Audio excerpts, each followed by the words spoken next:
Ladies and gentlemen, welcome back to the YouTube channel of the House of Kayfabe.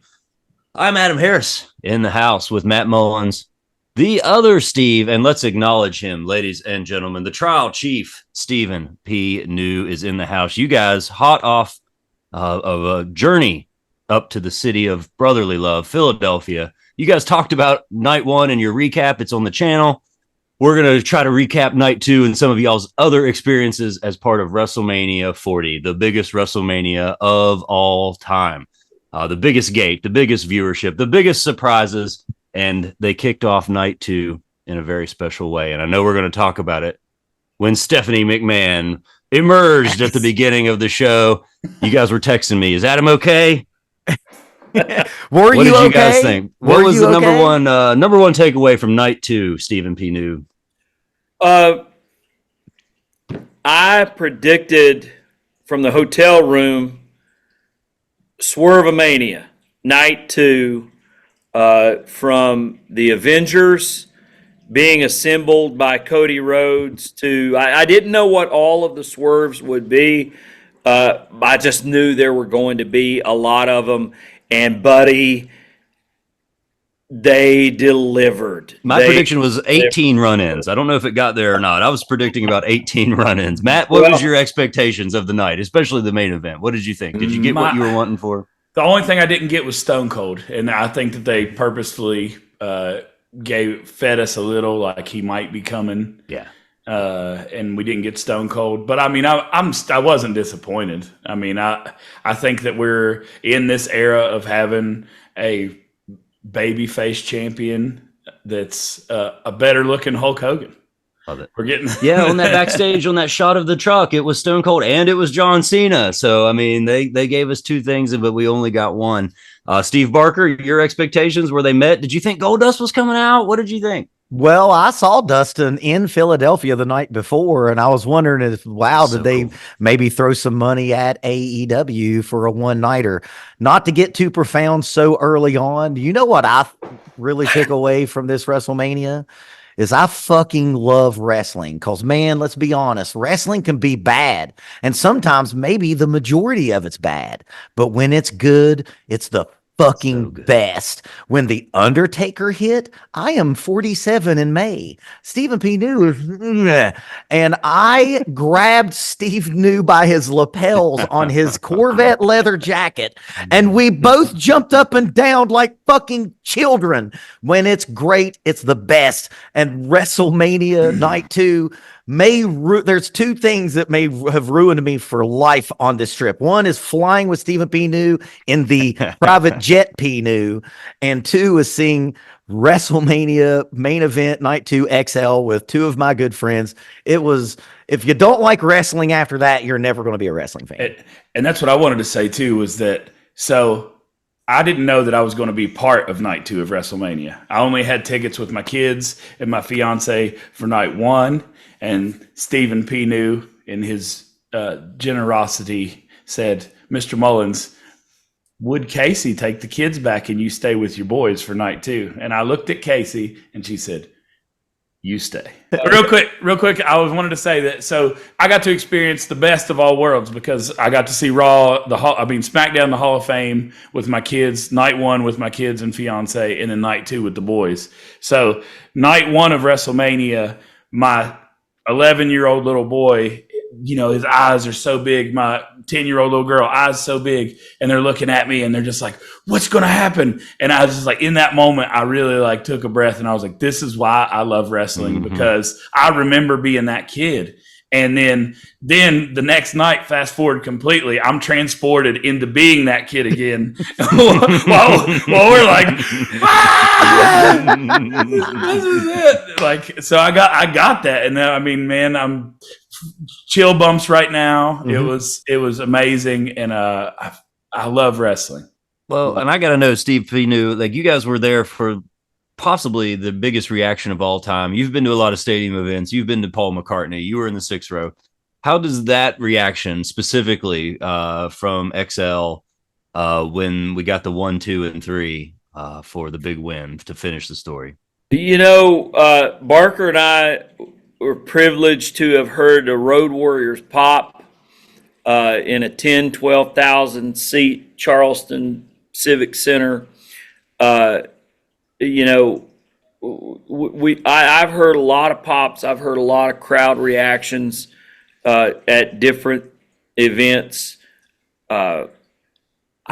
I don't know that I've ever heard anything that compares with that 1, 2, 3, because it was 73,000 people just on their feet.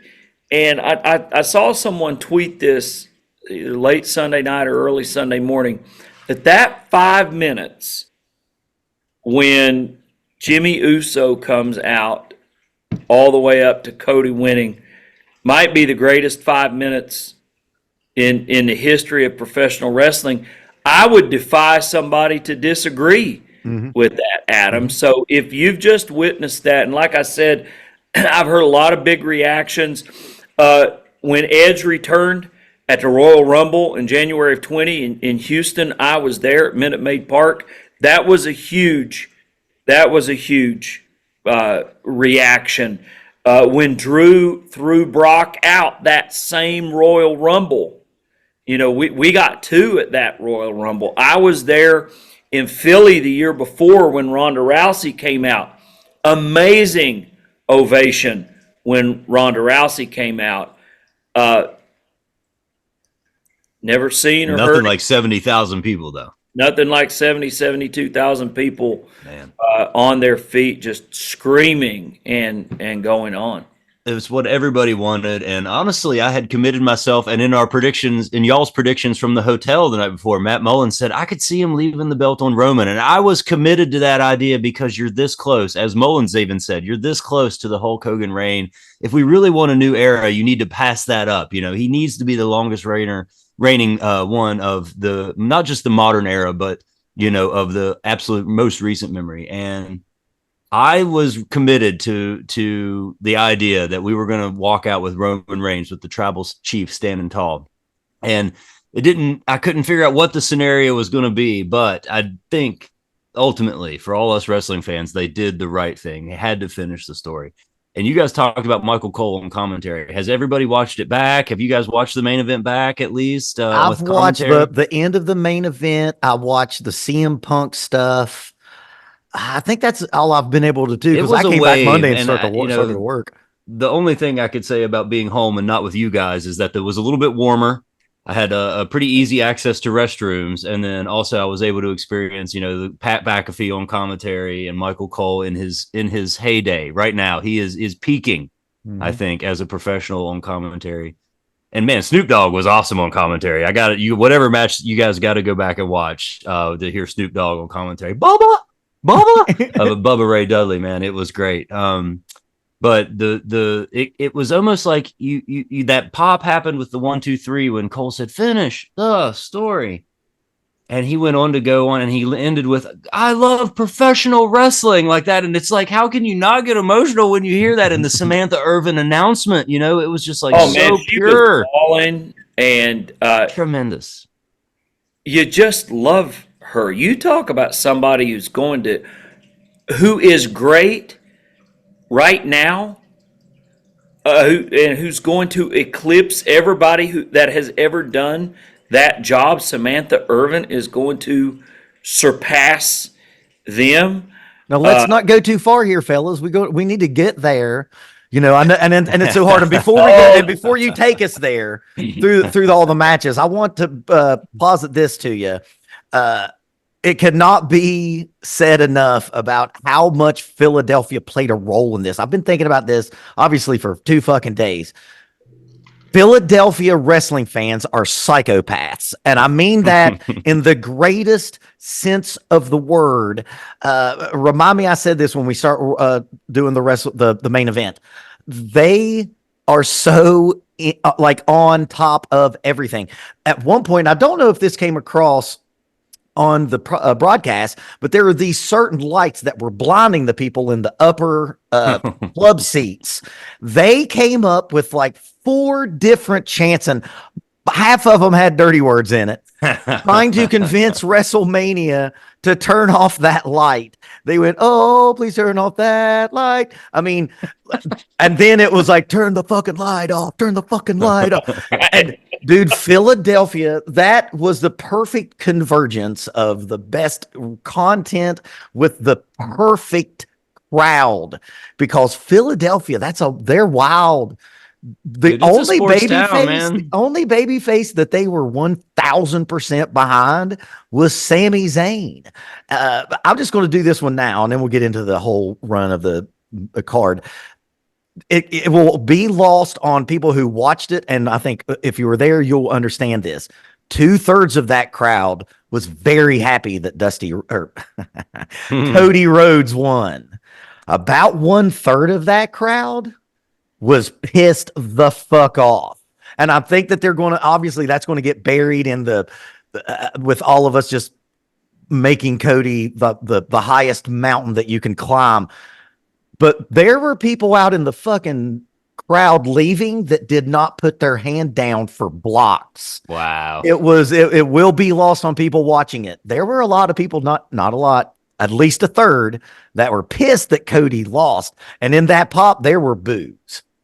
Hey, listen, man, when you and I saw them in SmackDown a few years ago, we were holding the acknowledge me up. It was like, he's been over that long, man. People are invested. They've bought in, which is why I had convinced myself it would make total sense if they kept the belt on Roman Reigns. I mean, why not? Why wouldn't they? But the crowd, you're absolutely right, was perfect. And I think that in this case, it's like the fifth man or whatever in every match is, what is the crowd going to do with this? There was some chanting during the Bayley match that I just got annoyed with. I mean, I know they were enthusiastic, but man, take a break and enjoy the moves, Philadelphia don't take breaks, son. That's what the kind of town they is. They don't take breaks. Well, they don't play. And look, it was brutal at the Hall of Fame. Like, oh god, they were screaming at Medusa, like screaming at Bull Nakano. Like, they were ruthless crowd. And man, I tell you what, dude, Philadelphia came out super hot for the first match, which was Seth freaking Rollins versus Drew McIntyre. And in one of the great Easter eggs, I thought, was them coming out with the bagpipes in an ode to Roddy Piper and Mania 1. And playing Scotland the Brave again. I love that. Yeah, I love that whole thing. And I'm so happy with heel Drew. I'm so glad they made him put the sword away and he can just be himself right now. And then the big New Orleans entrance from Seth freaking Rollins. Who did it feel like this was a mixed crowd, or how was the reaction in the stadium to this one? Behind Seth freaking Rollins, 100%. Nice. Yeah. He was one of the other ones that Philadelphia, but you got to remember, all the Ring of Honor guys are golden in Philadelphia. So yeah, he was another one of he was a face that everybody was 100% behind. I thought Rollins' entrance looked like rosebuds. It totally did. I commented in real time that was Adam Rose inspired. that was a rosebud inspired entrance. There had to be a bunny in there somewhere. Had to be. I think that. What were you going to say, Matt? Just that his entrance is so singable. And so we heard his entrance, all weekend, everywhere we go. When there was a bunch of marks, like even at the cheesesteak stand that I was at, like all these marks come around and they start doing it, and I'm just like, man, it's so cool. If toyetic was the word for music, is it the most musicetic theme song? Well, there's only 4 notes in it. I mean, musicetic. So, Matt, Adam, you were at home. Did it feel like they were just all behind Seth Rollins? Yeah, completely, and kept singing the song, and part of that's audible during the show and part of it's not, and I can't even imagine the depths of like those people chanting at the lights, we never heard that, but I knew this match was all about, at the last second, I thought, dude, Damian Priest has got to be involved in this, and I kind of thought that maybe Seth was going to get the quick roll up or something, but still be beaten down, and then Drew would cash in. And it was kind of like, I was close on that, but I thought the cash in was so expertly done. The Judgment Day took the L's last night. It's like they're down, they lost the tag belts, but which is the perfect contrast to Drew coming out and shocking everybody, and capitalizing on who the moves from the guy who we all know is going to be the major player going into 24, the rest of 24, and that's CM Punk. How was your guys' reaction to? And you couldn't hear Punk on commentary throughout the whole thing. Mm-mm. No, but we knew he was down there, and you could see him in his suit, and you knew that he was down there. But that whole hanging around. If you're a champion, you need to sprint to the back with your belt, get showered up and get in a vehicle and get out of Dodge as fast as you can, because all of that jaw jacking that Drew did with Punk, all that did was allow Damian Priest to come out and cash in. I thought it was expertly done as well. That was a very, very well booked match. What do you say about Drew McIntyre and Seth freaking Rollins in the ring? I mean, those guys are just great, and you can tell that they like each other. You can tell they respect each other. Their work, and though all of those close finishes, all of those, how many curb stomps, how many, Claymore kicks. I mean, how many finishers? Yeah. Normally, I don't like when people kick out of finishers and things like that. Back in the day, you had a finisher, regardless of what it was an airplane spin. But if your finisher was the airplane spin and you ended people with it, that was it. People weren't kicking out of that. But there was something about the way they presented all of the kickouts of the finishers and what have you, with those two guys doing it. I believed it and I loved it. Definitely. Oh, I will say the one thing Punk said on commentary that I can remember was when those bagpipes started playing. At this point, we've already had two amazing entrances after CM Punk. I've already forgot he's there, and I hear sacrilege.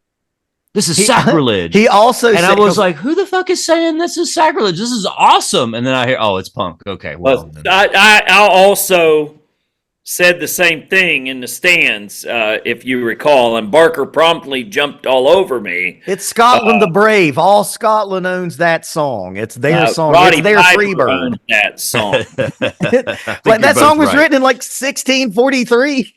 Right. I think you're both Piper purchased it in 1977. Fair enough. We're not going to be able to talk about Priest and his title reign already, because we already have seen Raw, and R-Truth is still involved. They did not elevate the title any higher on Monday night, unfortunately. I thought this was a chance for us to make it seem like not the second level title, but unfortunately it looks like that's what's gonna be.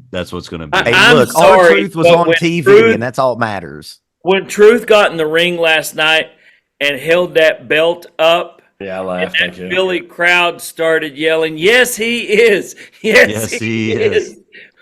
Oh, I popped.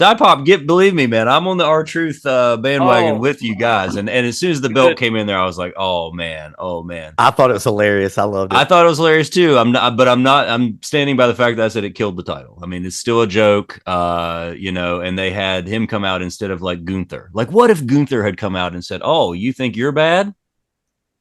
I think we'll get there. Here's something.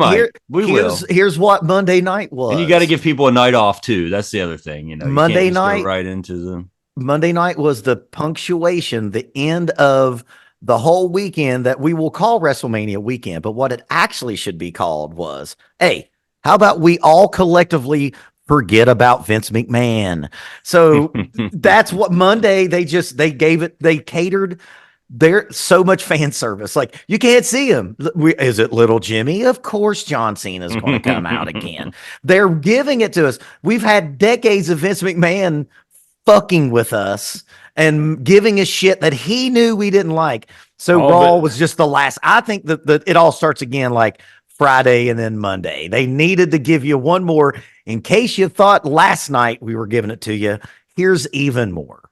all but 2 matches involved titles. There was titles in every match but 2, the Jade and Chelsea, and then the last for number 1 contender or whatever. Oh, and Raw. Yeah. Yeah, on Raw. I just said, well, we don't have time to go into that. So we better move on. And I want to hear about, go ahead. Well, I wanted to say, I couldn't tell that Damian Priest hit. We didn't see that. I didn't see him hit, so I went back and watched it because from our seats, it looked like he tripped and threw the suitcase. I thought he threw the suitcase or something because all I saw was the suitcase go flying, and then it seemed like he went and picked it up and cashed it in. So that was one just like observation. I was like, what the hell happened with the suitcase? Because it looked like to me he ran around and just like flung it up in the air. But then did you hear them announce that he had cashed it in, or was that drowned out by the crowd? Okay, we knew that was going to happen. I'll tell you what, one more on this match, and we'll go on the next one. Everybody in there thought that was going to be one Claymore kick and a pin. We thought it was like we all popped and was like, they're going to, they're another going little to Easter shock egg there, us. kind of the nod to Daniel Bryan and Sheamus thing. I thought the exact same thing. I'm glad you mentioned that because I forgot about that till just now. But it was like, they 72,000 thought that was it. And you would have believed it too, because Seth has been allegedly hurt, and like we don't know how much of that's kayfabe and how much of it isn't, because I mean, my God, he's been nothing but a workhorse. You know, say what you will, but Seth Rollins is the man who shows up. He has earned this time off because he's been the Shawn Michaels of this era. I agree, and has allowed. And I know that you all still, you and Derek, shout out Derek, are shitting on that belt. But I think that he has allowed Roman Reigns to be part-time because he's been at all the house shows. He's had all the best matches and all the pay-per-views, except for a few that were Roman versus like Brock. So I think that belt is on its way to becoming relevant, and I will probably always call it the Seth belt. Well, there you go. We'll all remember always when that Seth was the first champion and how well he did. And I thought this was a pretty good run. It was like 10 months, 8 months, 10 months, something like that. Mm-hmm. An amazing run. And it's also, again, it's going to get overshadowed by Roman stepping away for a little while and the thank you Roman thing. But we owe as much to Seth Rollins, not just for this short title run, but for many years of being the workhorse. And speaking of workhorses, man, AJ Styles looked amazing in the next match, and I would not be against a run for him to go towards Damian Priest, man. Maybe let's put that belt on AJ Styles. That would legitimize it for me, I guess, as long as he stays away from Anderson and Gallows. But anyway, what was it like when the LA Knight music hit in the stadium at XL, boys? Pandemonium. And the thing is, I bet Philly wasn't split on this one. No, AJ got fucked on this one. Another ring. AJ didn't get the Ring of Honor. No, AJ could have came out and announced that the Philadelphia Eagles are the new world champions in the NFL, and they'd still booed him. Steve, when you're going in those two WrestleMania, and that throng of people, you heard yeet. You heard the Seth's theme song. Music. And you heard yes. Yeah. Everywhere. Everywhere. At every con, you couldn't go to the bathroom without somebody saying, yeah. Everywhere. I need to pee. Yeah. Yeah. Like, seriously. It was everywhere. Let's get food. Yeah. We going through the subway. Maybe it was WrestleCon. But coming through out of the street, there was just like some like a homeless fella, and he's walking through like looking at all us crazy wrestling fans, and somebody goes, "Woo!" And he goes, "Man, I'm tired of hearing that shit." And yeah.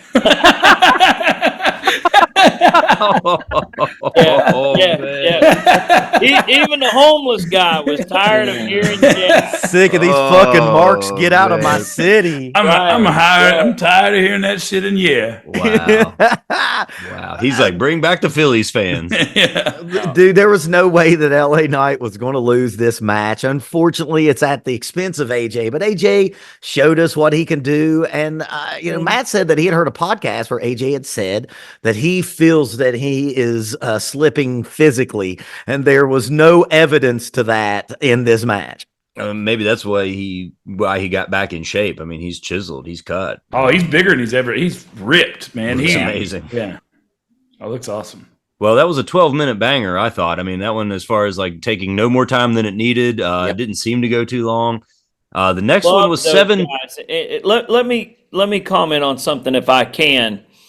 I was in New Orleans in 2018, and it was AJ Styles versus Nakamura. And I can remember, buddies that I talked to down there, friends I met in New Orleans, things like that. We were all so excited for the AJ Styles Nakamura match. And it ended up becoming, that's the one where I thought that was a letdown match, actually. Groin. That's all it was let's kick each other in the groin. It was such a disappointment. And if you compare that match to this one, 12 minutes, spot on. AJ's one of those guys who can lose and put somebody over, and there's no ill effects. That doesn't affect AJ Styles' greatness. Mm-hmm. And that's exactly what we saw. I love both those guys. I'm so proud of guys that, you think about LA Knight. 4 years ago, guys, 5 years ago, he's in NWA, wrestling in front of 200 people. And he believes in himself. He works hard. He gets a break. McMahon almost killed him. Mm-hmm. Stupid models. He just persevered. He worked through all of that. There's nobody hotter in pro wrestling right now than LA Knight. And, hats off to him. And AJ's got this one last good run in him. I hope it's for that belt, that Damian Priest has right now, the World Championship. But man, this match was just perfection because you got two of the best doing it in there. And I think it's also to be noted, I think, especially during the dark days of Vince's final run in creative, it felt that WrestleMania was basically, let's all kick out of finishers and every match have a near finish. And there were a couple maybe in this one, but it didn't feel that way. This thing was paced beautifully. They knew that they wanted to keep the crowd fresh. The fucking last match went on at like 9:30 or 10, like early. We knew we were in for like 45 minutes. Yeah, I thought it was like 9:15 or something. This thing was paced. If you've ever written a well-crafted set list, this thing was crafted like that. Highs and lows. We know the crowd's going to be cold for this one, and that's fine. And then we're going to get them a little hotter here. And it was perfect. Like you said, 12 minutes. Nothing went too long. And it was perfectly booked from day one to day two ending. No question. Yep. Yeah, no question. We actually skipped the match that may have had a little bit. I don't know. What did you guys think? I actually skipped over the match, which was the Pride. This was the one that had Snoop Dogg on commentary, which was Bobby Lashley and his crew against Karrion Kross. Surprisingly good. Surprisingly good. I didn't think this match was going to be this good.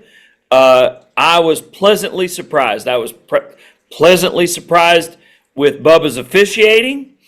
I'm sure that when I go back and watch and listen, I'll be more than surprised. You're going to love it. Commentary. And these guys worked well. You know, a six-man tag isn't easy if the people aren't all in sync, and, there's so much of that. And then they didn't overdo it with the street fight aspect of it. I mean, you've got to have just the right amount of the flavor of that stuff. It could sometimes take away from it. Here, I think it was done well enough just to enhance it. Knowing that you have surprised with this match. Knowing that you have bloodline rules later too, you can't do too much. You're only going to be able to do so much. Go ahead. Wasn't it like 6 minutes long? It was 8.5 minutes, which looking at that, I was surprised. Perfect. It felt a little longer to me, thinking right now, my immediate memory was like it felt longer than that. But you are right that it had, it worked to everybody's advantages. They got B-Fab in there. They had a believable spot. Scarlett played, I thought, what was a credible role in it without overdoing it. They got everybody in there. And looking back on it at 8 minutes, considering all that stuff with the guest referee and everything, they actually got a lot done. And so I feel like my opinion of this match might have changed. Matt, did you have any feelings about B-Fab or about the Street Profits? We talked about Paul Ellerig's age and how that I'm very impressed that he's still doing it. And I like Karrion Kross. I think he can be a top heel in the company. So, I mean, it was fine. It's my least favorite of the night, but I was also like completely just a little kid smiling the whole time. So it was great. I mean, it was great. I had real low expectations for the match. For sure. I just had real low expectations. So, I'm not saying that it was great, relatively speaking or anything else like that. I'm just saying that compared to what my expectations were, it exceeded expectations. Well, my wife, the non-wrestling fan, couldn't help but point out how much Paul Ellering looks like the singer from Judas Priest, Rob Halford. My God, he does. And he's about the same age because me and Steve were talking. I was going to say, they've been around about the same amount of time. Me and Steve saw Precious Paul Ellering in 1986 in the that Road Warrior Pop Civic Center, the Road Warrior Pop we both saw. And then we just saw him 2024. I don't know what he does in that faction. He doesn't talk. That's the thing he does well. He's on some of the promos, but not on television, like the pre-tapes. It's a match that needed to be there, and it did what it needed to do. Well, and I remember, the Street Profits coming out of the 2020 audience-less WrestleMania. They worked those guys every night of the week. They were in every match. It was singles, it was tag, it was 6-man, it was mixed tag with Bianca. I mean, it was like they worked those guys to death during the height of the pandemic. And so those boys showed up, and whatever rewards they get heretofore are deserved in my mind. Skipping ahead to the match that had a lot of people watching, man. I'm anxious to hear, Barker, what was the report from the 13-year-olds back at home when Logan Paul retained the triple threat in the triple threat match? He was super uber hated, but there were a bunch of like crypto bro looking early 20-year-olds, and there was one that was right down in front of us who wanted to make sure that everyone knew that he was a Logan Paul guy. And this goes into the Philadelphia crowd. They're the most troll-tastic crowd. Some of the chants during the Logan Paul match, Gatorade, Gatorade, we want water, we want water. I've heard from other people that there were Powerade chants in other places. These people know how to fuck with their wrestlers, and I respect the shit out of that whole town. I love that. I don't know if the Gatorade chants made it on TV. I didn't catch any of that. No, okay. I didn't catch it. Although that doesn't mean it didn't, but I didn't catch that. It popped me big because I was a big Bobby Boucher fan. The Waterboy movie is one of my favorites. But I had a big prediction that was busted because and this is also probably them screwing with us. But they, pictures of Jake Paul on the art museum, the Rocky Steps. So, I thought that it made perfect sense to me. I'd worked it out in my head that Jake Paul was coming out to help his brother, and then who comes over out of the crowd? Mike Tyson, and we get an insane Mike Tyson pop back into WWE. I was sure it was happening, the Netflix thing, but it didn't happen. So you're right, man. All the stars were aligned, and was it like 15? Is that when he was the main event? 14 or 15 when he was the special referee? When Randy Orton just went back to vintage Randy and could not help but try to RKO Kevin Owens. And he was like, I can't help it. Randy, when they cut to him, he was like, dude, that played through 72,000 people. We all got it. Man. It's such a small thing. Moment. It was such a small little thing, and we all caught it. And, we were up in the club seats. We're a little farther away than we were the night before. And, dude, we caught all that. this Randy Orton run is, I used to hate, remember Me Adam, too. before we had this Me too. podcast and we talked about wrestling, I called him Randy Orange. I thought he was boring. I knew that if you were to chisel a modern day wrestler out of clay, that's what it would look like. And that's how it would wrestle. But his charisma was zero. His mic skills were, for me, -10. But this feel good, we love you, Randy. You are a fucking legacy. You're just under John Cena. And look, man, Steve's going to hate this. Matt Riddle got this out of him. Let's all go back. Matt Riddle got Randy Orton to be a little goofy and not to be so fucking serious, and fake serious, by the way. It's how he always came off to me.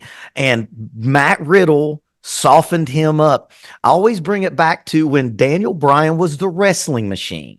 And we knew he was the best wrestler in the world. And he would have the greatest match, third match on Monday Night Raw to whatever bottom mid-carder.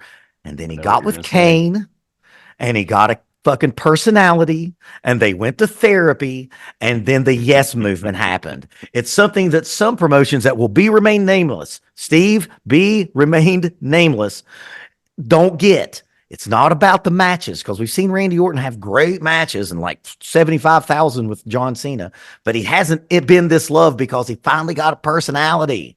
It's wonderful. I love it. A personality that's something other than the Viper. Yeah, it was just like, I'm back. Notice that what that is. I think wrestling fans want to see their wrestlers evolve. Mm-hmm. They don't want to see the same Randy Orton in 2024 who was Randy Orton. Randy's been around for 22 years since he came up from OVW?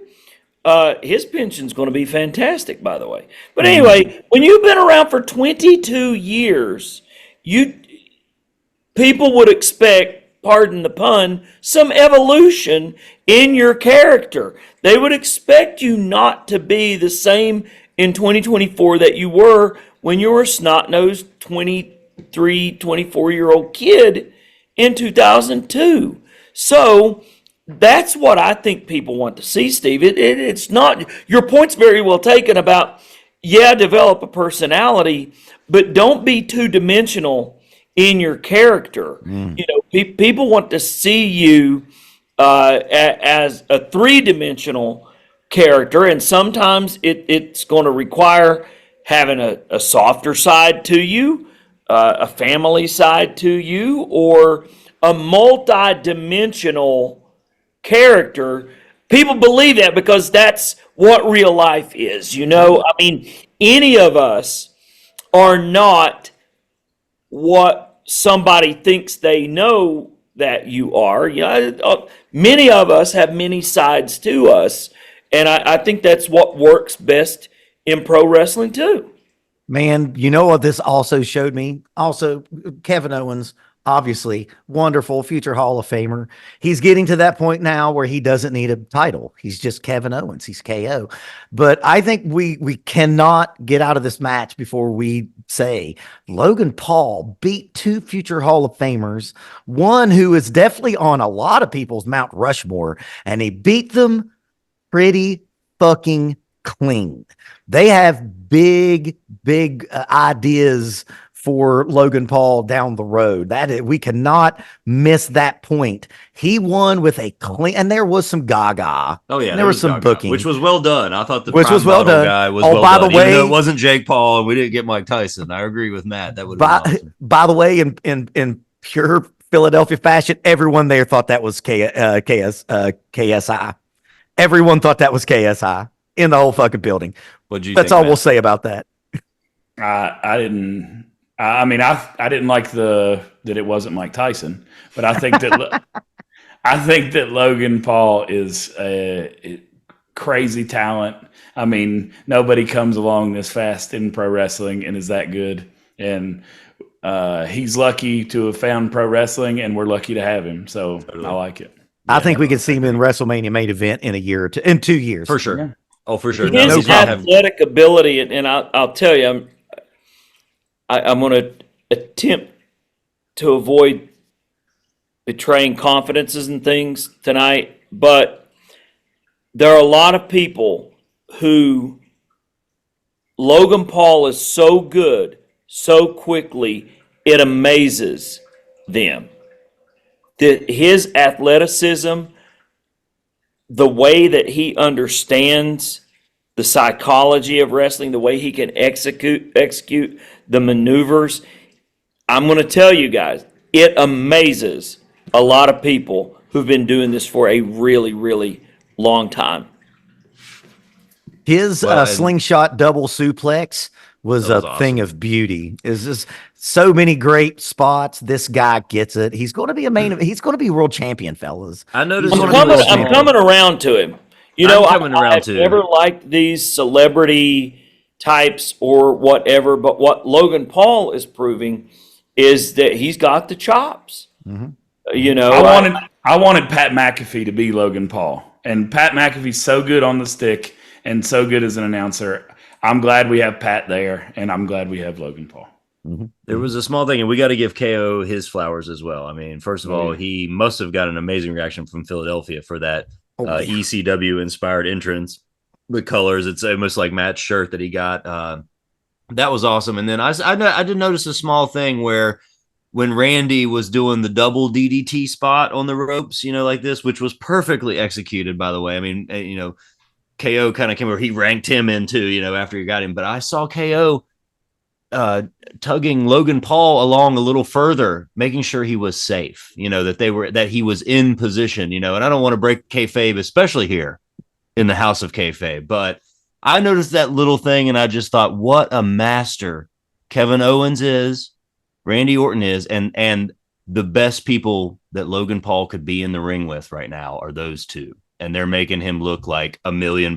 We're calling him future world champion right now. Yeah. And it could be, at least in part, he's athletic, he's a natural, but it's also because of Randy and because of KO. If he can get out, if he can stay away from a federal indictment for a crypto scam that's going on right now, he's going to be, and that's a shoot, he's going to be world champion. So I can't wait to see his matches with LA Knight, his matches with Damian Priest, his matches with all these guys are going to be amazing. And if they and if he keeps fucking up outside of the ring, he may be calling Stephen P. New. So I'm going to do. I've got some Morgan business cards with them after the chairs off of bars, buddy. I've got bigger fish to fry there, Barker. You know, did Morgan Wallen call you? I'm taking this over because I want Adam to speak on this. I don't want you to have to host. I want you to just take this in because one of the best things about wrestling, and I guess any kind of art form that you like, is you share that with people. And I thought about Adam motherfucking Harris, my friend of almost 20 years, during the Bayley versus Iyo Sky match. I can tell you that the crowd, there were rumblings that they wanted to see side Tony Bayley, but we didn't. I think we got one of the best entrances of the night. That whole Egyptian pharaoh theme coming out. When you saw that, and Iyo Sky came out to a smattering of kabuki, actors. I was like, oh yeah, Bayley's winning this match. Adam Harris, tell us about how much you love that Bayley, and I hate that phrase. I'm sorry, I'm too old, but I'm going to say it for you, is getting her flowers. Oh, yes, indeed. I just told you KO got his flowers, man. It's a phrase now. We're not going to get away from it. Bayley, obviously a Triple H girl, obviously part of his contingent, and he puts a lot of trust into Bayley, but yet she's never had a one-on-one WrestleMania match, and that tells you she's done everything she's been told to do. That means she showed up for work every day with a smile on her face, and there is no better time. And again, with all the new people coming up in the ring, you have to have the Baileys of the world. And I think Bayley is a solid worker, and she deserves this more than anyone. Bayley needs to be the world champion. And I hope she holds it a long, long, long time. She brought the Damage Control. She brought back Dakota Kai. She brought back Iyo Sky, made them all relevant. And then even Kairi Sane got in on that action. She got the Damage Control rub. All because of Bayley. And then the reaction, talk about great reactions that we got was when Bayley was in the ring and she was speculating to the audience what she was going to do for her Royal Rumble victory, which, by the way, was expertly done. Also, the Bayley Royal Rumble victory. And when she spoke Chinese and the damage control ladies like, oh, that got a great pop out of me and all the true wrestling fans. And so Bayley, long may she reign. She's the new queen until Charlotte Flair comes back, at least. So, Adam, how much did you love to hear that old NXT chant? Hey, Bayley. Dude, there was 72,000 people singing that fucking song to her. I'm not going to tell Philadelphia what to do, obviously, but it was kind of like, hey, why don't you just pop for the moves for a little bit? Why don't we actually, pay attention to what she's doing? Like, there's a time to do that. Like, maybe when she's down and getting, let's cheer her back on with that. But it's like, they were doing it at all times, which mean it didn't make sense. It's like there's a time and a place for that chant. Let's go Bayley. You don't do that through the whole damn match. You do it when she's down and needs that boost. I think it was early on. It was like the acceptance of we love you again, and here's what we sang to you when we loved you the first time.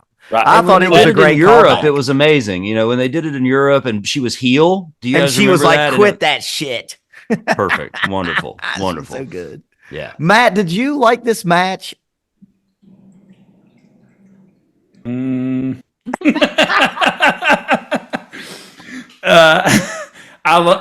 really do like Bayley, but to me, I'm not a Iyo Sky fan at all. Like, I just think she's so little and she overshoots moves to me, and I just felt like put it on Bayley.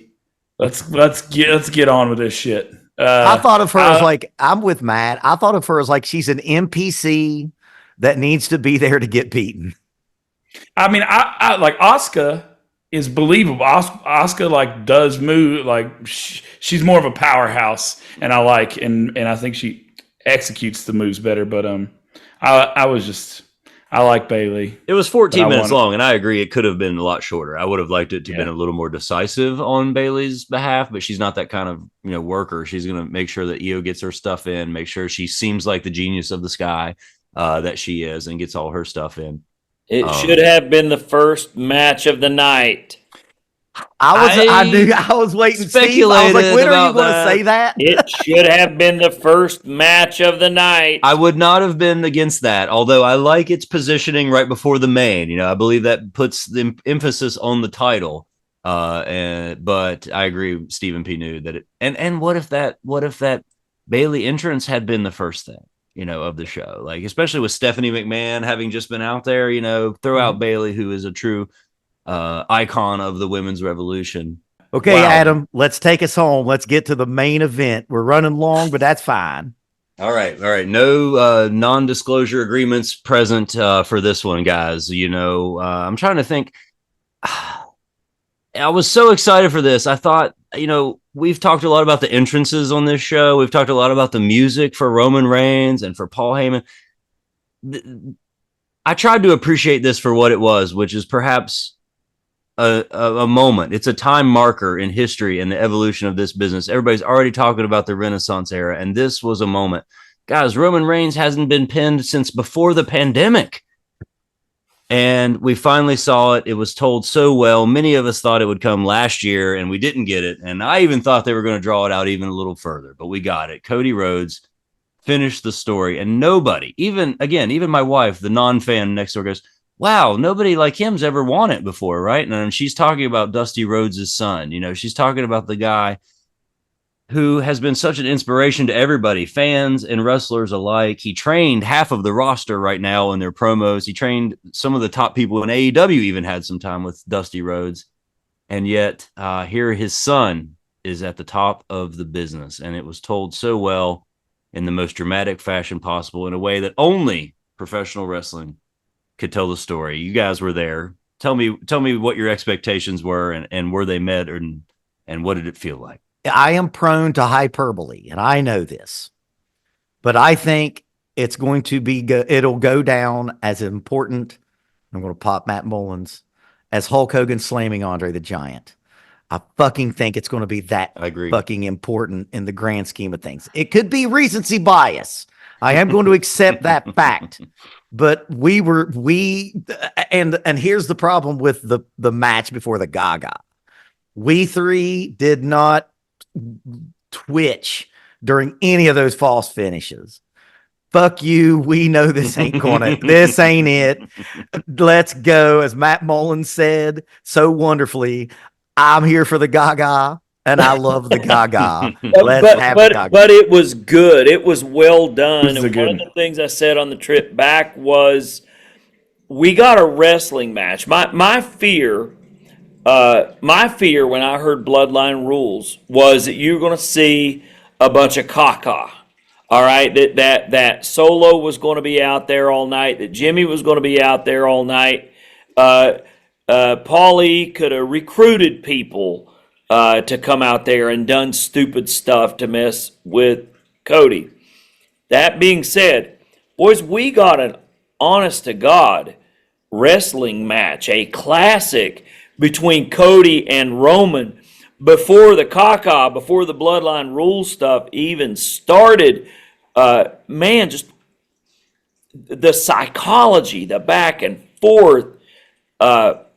This was, in fact, a Freebird produced match, and it showed. Mm-hmm. It showed Michael P.S. Hayes that you could see his influence on this because just the pacing, the back and forth, all of that stuff was just expertly done. And so me and Matt and Steve are there, and for every false finish and everything that's going on right up until Jimmy comes out, we're like, oh, and it was edge of your seat excitement, even though these two are watching their watches. They're timing entrances. They're looking to see where we are in the night. Like, I was the same. Are we starting to get close to what might be the end here? These two were cracking me up at watching their watches. And how far are we? Time check. Yes. That's a musician thing. How many times? How can we get two more in? I could tell I was watching this with two musicians because they cared more about time than a guy that does billable hours. So I'm telling you, it was hilarious. So I did notice because it was right at the 30-minute mark, bell to bell. 30 minutes in is when the run-in started, and I remember I was sitting another thread, and it was like, now we're cooking, like what's happening now? Because it was just like. Bang, Are bang, you bang, cheating bang, on bang, us bang. in another fucking wrestling Yeah, I have a chat? few more chats, you guys. What the world? Fuck. Hey, I can only keep up with so much. Dude, you're going to have to give us some more attention at WrestleMania. I was like, why is Adam not talking about this? I do want to enjoy it, It's only WrestleMania 40. Stepping out on the House of Kayfabe. Yeah, man, we're going to have a talk after this. Hey, in Charleston, I'm called Mr. Pro Wrestling. So this is true. By the way, that's the mayor. That's the mayor talking. Matt Mullins. So that one real quick touch on the entrances. How toyetic did that Cody's mask look? So toyetic. Which I found out today was made by the guy Jason who did the Bray Wyatt masks. The Fiend mask. That's awesome. Mask. I can see that. Have a little bit of a Thor look to it. A little bit. Did have a little bit like of that a was Thor by look. design. Thank you. For sure. Thank you. Good job. Comic book guy there. I can see that being the next elite that's coming out with Brandy in gear, even though she doesn't wrestle anymore in full gear. That was weird. She did have that gear. Was weird. Why are you in a Majorette's outfit? I mean, she's amazing. Whatever. I was gonna say that's probably what she looks like when she drops the kids off to school. Yeah.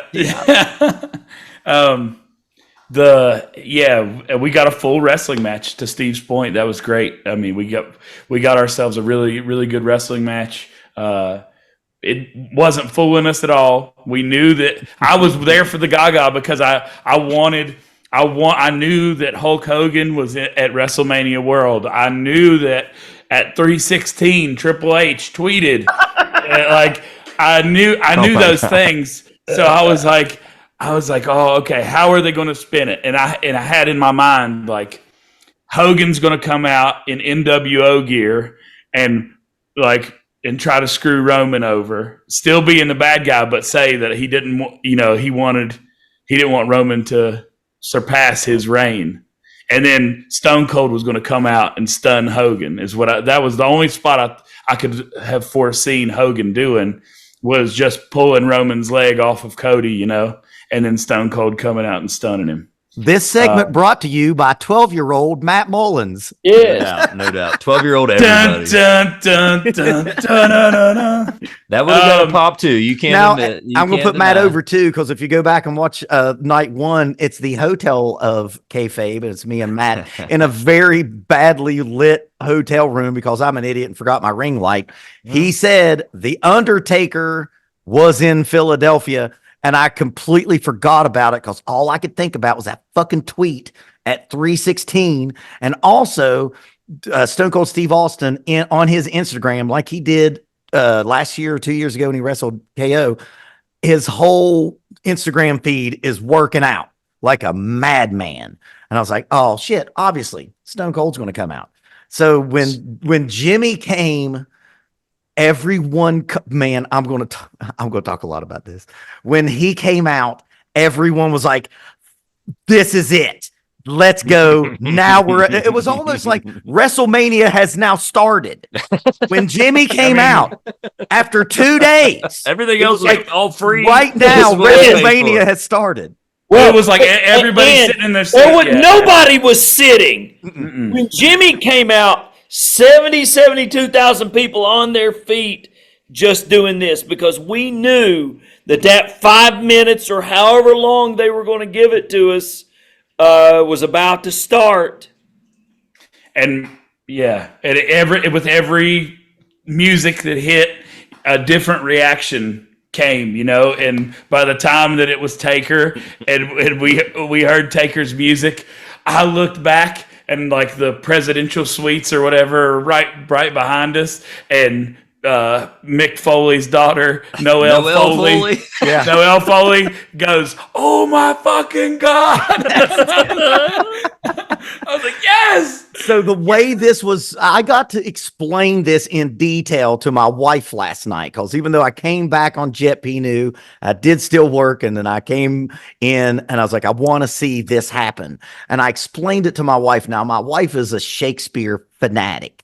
And when I explained to her how it worked, how Jimmy had to, or Jay had to get rid of Jimmy, then Solo Sikoa, he is a callback with John Cena like 8 months ago to Saudi Arabia. Yeah, he took Cena, he put Cena on the shelf. It's that metaphor of there's always a bigger fish. So I can't remember where the Shield comes in. If Shield comes in, like after John Cena or before John Cena? I was towards the end, because that was the final moment, was that Roman decided to hit Seth instead of Cody with the chair. Okay, so if you notice, he comes in, the Shield comes in, and it makes complete sense because Seth freaking Rollins has had 2 matches and he gets dispatched quickly and he's right there. So John Cena has eaten a smaller fish. Who could swallow John Cena? Oh, The Rock. And we knew he was coming, but we didn't know the order of it. The Rock comes out. That's a throwback to 12 years ago when they had 2 straight WrestleMania main events. And of course, John Cena was going to get that ass kicked. So now we have The Rock. There's only 2 people in this fucking world that can eat The Rock. And it's Stone Cold Steve Austin, and each pop for each, run in got bigger and bigger and bigger. And when The Undertaker came out, it felt like the stadium was physically rumbling. It felt like we were in what I thought big for Cena, and it was big for The Rock, even though The Rock was expected. But guys, when Cena's music hit, that place went electric. Oh, dude, but I'm saying it was huge, and it was the biggest one we'd seen or heard. And then The Rock was bigger than that. And then fucking The Undertaker was even bigger than that. The place went dark, and you heard that gong. And the roof So let me keep with this Shakespearean theme. So I'm explaining to the wife, okay, The Rock and The Undertaker, they feuded 20 plus years ago when I was in fucking college. So we get paid off for that. And then, everyone leaves. Fucking Seth Rollins is right there. Roman Reigns gets the chair and he looks at Cody. But wait, 10, 12 years ago, Seth Rollins turned on me. And so he went and gave him a stiff chair shot, a receipt that is over a decade in the making. Thank God he had a bulletproof vest on. Yes. And then that gave Cody Rhodes enough time to recover. And that it was the moment that he needed to hit three crossroads. And then I told my wife, the consummate Shakespearean fan, I said, and Seth Rollins was his shield. And my wife is not a fan. And she, in like this stunned silence, she goes, that's so fucking romantic. Nice. That's the level of storytelling that we were having here. We hear a lot about long-term storytelling. I watched The Rock and The Undertaker in 1999, motherfuckers. And we paid that off in 2024. And Seth Rollins, what did he tell him? I will be your shield. Now, if you listen to, I can't remember where this interview is from, but Triple H said the main event was basically dialed in October. They've known since October where they were going. And that is what was the difference between the Vince McMahon era of the last 4 or 5, however many years until when it really fell off to now. And Steve knew that's old school booking. They knew, they talked about when Vince McMahon was in the WrestleMania 3, 4, 5, 6 era. When 3 was done, he knew what WrestleMania 4 was going to do. Last year in 39, we were all heartbroken. We were pre-Cody crybabies 1 year ago, but they knew where they were going. And it's why I don't fantasy book. I'm so glad I got to see that live. I've opened for George Clinton and I've partied with him on his fucking bus. And this weekend was better than that. It was the greatest wrestling moment I've ever felt. Well, and I think that Triple H, Michael Hayes, Bruce Pritchard, William Regal, I think they're already booking WrestleMania 41. Mm-hmm. And I think that what those guys will do is they'll book what they think they want 41 to be, and they'll backward plan. Mm-hmm. And that's how they used to do it. And the thing that we like, Steve, is everything made logical sense. Me and Stephen P. New watched Ronnie Garvin chase Ric Flair from like mid 1986. Was it 88? Steve New when he won it? Yeah. 88. The whole time Ric Flair is feuding with everyone, but Ronnie Garvin was always there. Like, oh, wait a minute. I'm going to get that belt. From the 87. Time that Dusty dropped his 3rd world championship back to Flair until Ronnie won it in early 88, Garvin chased Flair. In the middle of all that. That was a backup plan. That was a backup plan in and of itself because they had planned for Magnum TA to chase Flair from 86 to 88. And when the car crash happened, that just went out the window, and they had to come up with something to fill that gap at that point. So it's beautiful when it's done right. I hope they're planning WrestleMania 41 right now, and I hope that there's no bad injuries or anything else like that between now and next April to where they can deliver on some more good long-term storytelling, because when it's done well, it's a thing of beauty. And hopefully there won't be any like incriminating fucking text messages between now and then. So Adam, you watched it at home. I know the answer to this, but I want to hear your verbiage on this. Did you feel that through the screen? Yeah, I did. And as I alluded to earlier, for me, it was the commentary was adding to it. Like I wasn't there to feel the electricity, but you felt it. You can tell. It was like when Sammy, decided to turn on Roman and leave the bloodline. You felt how big that pop was, and you could feel it. It was just like when Stephanie McMahon came out. I mean, it was like, wow, you could tell how excited the fucking arena was to get that. And you could tell it on the commentary, but Michael Cole again had the call of the century and just finish the story. And it was like, that was like, wow, wow. And then you got this. I'm getting chills right now. Samantha Dude, I've Irvin's got chills right now. announcement, It's insane. It's insane to think about. And I love that wrestling is making us feel this way. If this is the Renaissance, baby, I'm here for it. Call me Michelangelo. Let's do it. Call me Descartes. Let's go. Let's go. The new era is here. If this is the Triple H era, baby, I'm here for it.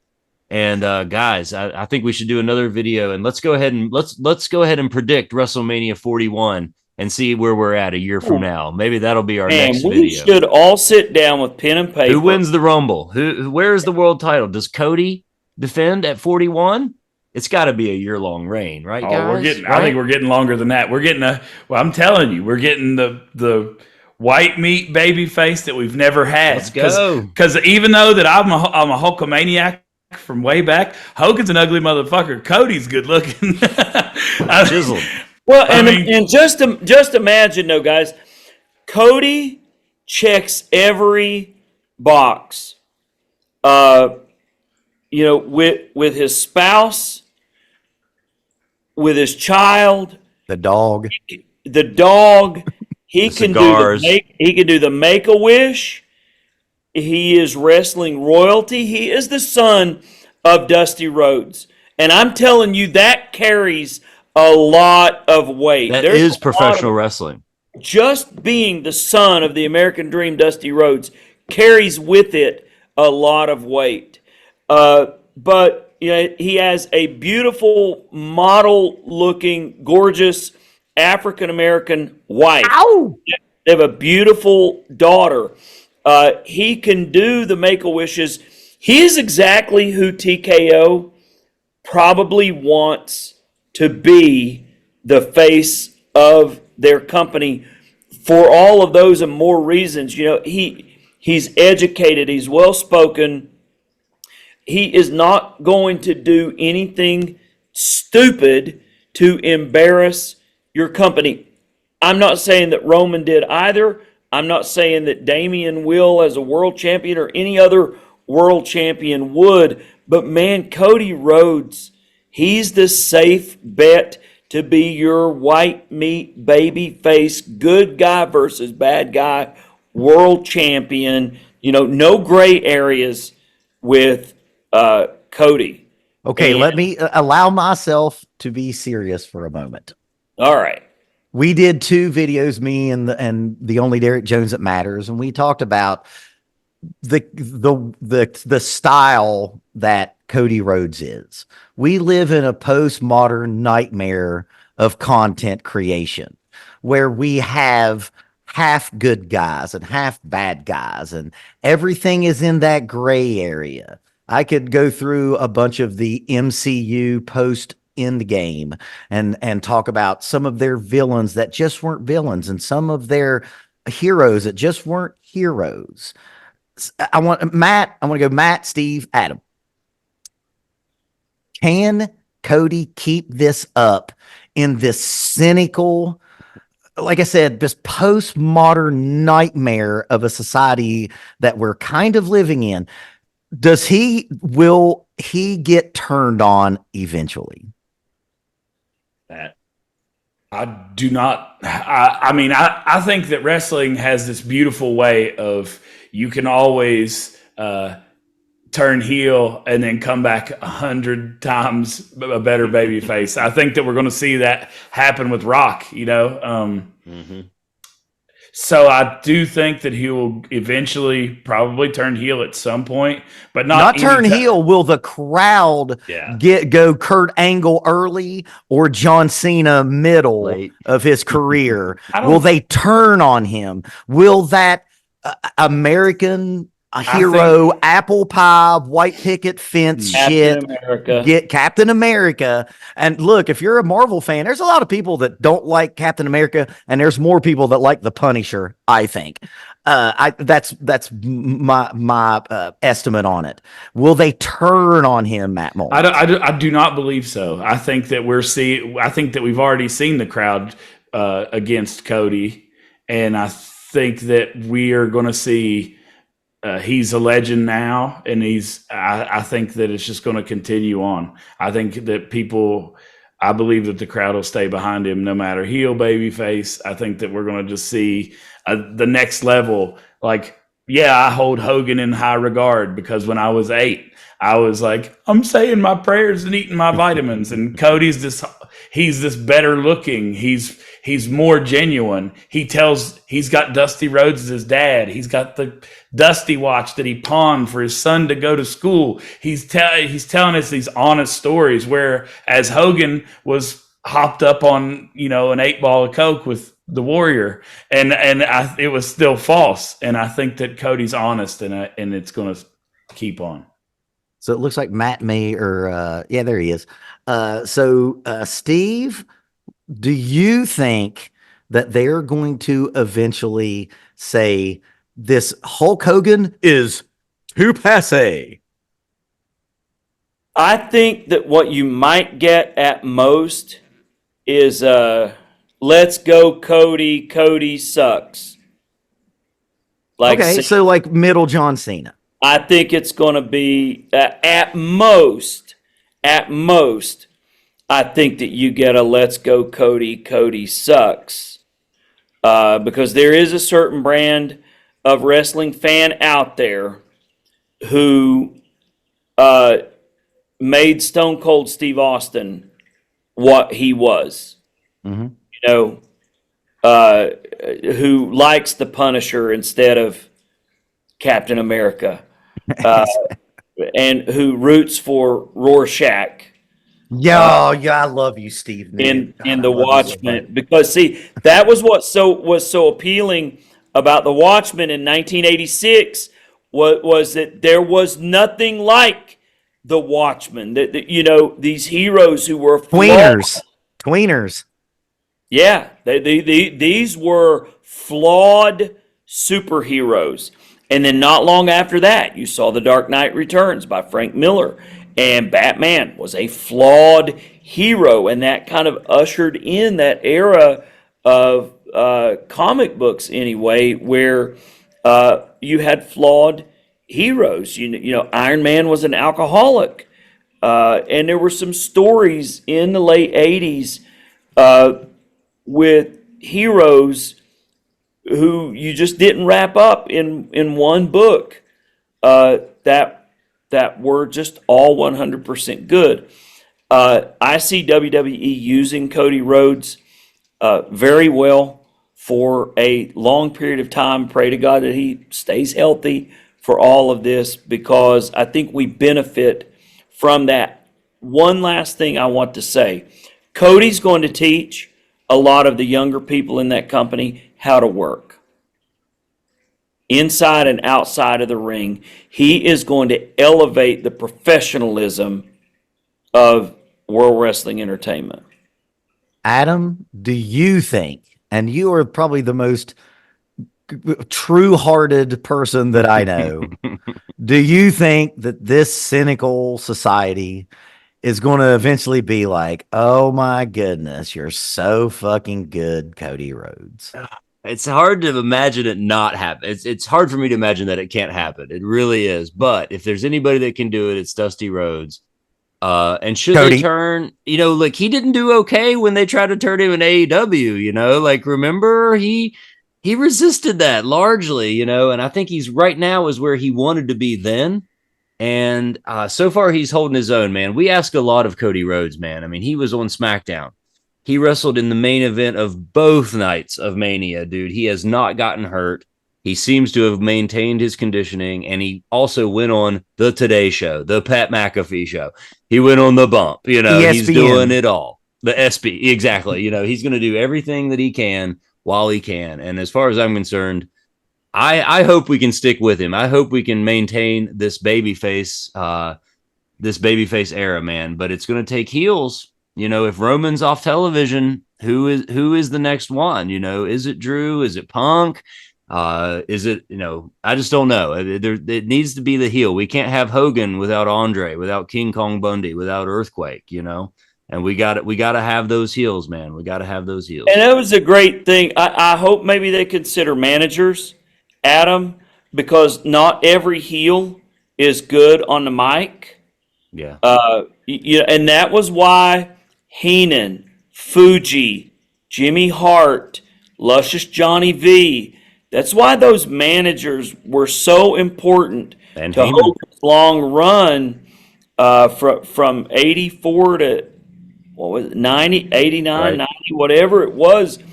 Those managers were so important because they were devising these schemes to defeat Hulk Hogan, you know, and there are heels who can speak for themselves and who can try to devise a plan to defeat Cody Rhodes. I mean, Drew McIntyre is one of those types of heels, for instance. Gunther. Gunther would be the type He's got a of nice little perfect, faction built up. heel. Oh man, a Gunther versus Cody program just. Yeah. I mean, what I just hope they keep him, you know, he doesn't need to wrestle every week. Like, don't turn him into Seth Rollins, right? Like, he has exactly. to be. But you got to plan out who his opponents are, why his opponents are, and that kind of thing. And it just has the potential to be so good.